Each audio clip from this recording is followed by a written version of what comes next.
Hi friends, ఈరోజు పాలకూర పప్పు చేస్తున్నాం. చూడండి, పాలకూర, టమాటాలు, పచ్చిమిరపకాయలు తీసుకొని కట్ చేసుకొని పెట్టుకోండి. కడుక్కొని పెట్టుకోండి. కుక్కర్లో పెసరపప్పు వేయండి. పెసరపప్పు అయితే బాగుంటుంది, మంచిగా ఉడికిద్ది పప్పు అన్నది. పచ్చిమిరపకాయలలో ఎల్లిపాయలు, కొంచెం సాల్ట్ వేసుకోండి. మిక్సీ పట్టేసుకోండి. అది ఒక్కలు చక్కలు నూరుకోండి. పప్పు కడిగింది కొంచెం వాటర్ పోసుకొని వాటర్లో పసుపు వేసుకోండి. టమాటాలు, చింతపండు వేసుకోండి.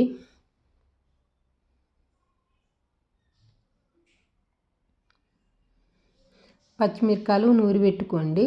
మిక్సీలో పట్టుకోండి. ఒక్కలు చక్కలు నూరుకోండి, మంచిగా ఉంటుంది. అది కూడా పప్పులో వేసుకోండి. ఆ తర్వాత పాలకూర తీసుకొని పాలకూర కూడా వేసుకోండి పప్పులోకి. మొత్తం సరిపోయినట్టు వేసుకోండి, టేస్ట్ బాగుంటుంది.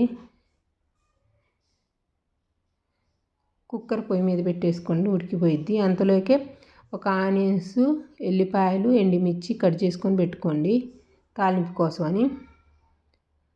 పప్పు ఉడికినాక పప్పులోకి కొంచెం సాల్ట్ వేసుకోండి. సాల్ట్ వేసుకొని స్పూన్తోనైనా తిప్పుకోండి. పప్పు గుత్తి ఉంటుంది కదా, దాంతో తిప్పుకోండి మెత్తగా. కొంచెం వాటర్ పోసుకోండి సరిపోతే.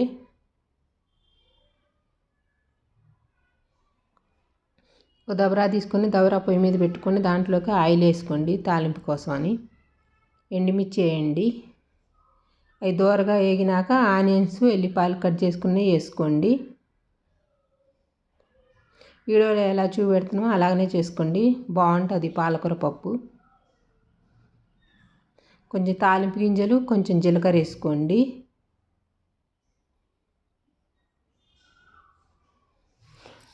అవి తిప్పండి. వేసినాక తర్వాత కొంచెం కరివేపాకు తీసుకొని కరివేపాకు వేసుకోండి తాలింపులోకి. మంచిగా ఉంటుంది పప్పు తాలింపు పెట్టాలంటే కరివేపాకు ఉంటేనే బాగుంటుంది టేస్టు. తాలింపు వేడి కాగానే ఇంకా రెడ్ కాగానే పప్పు వేసుకోండి. ఎనుపు ఉన్నది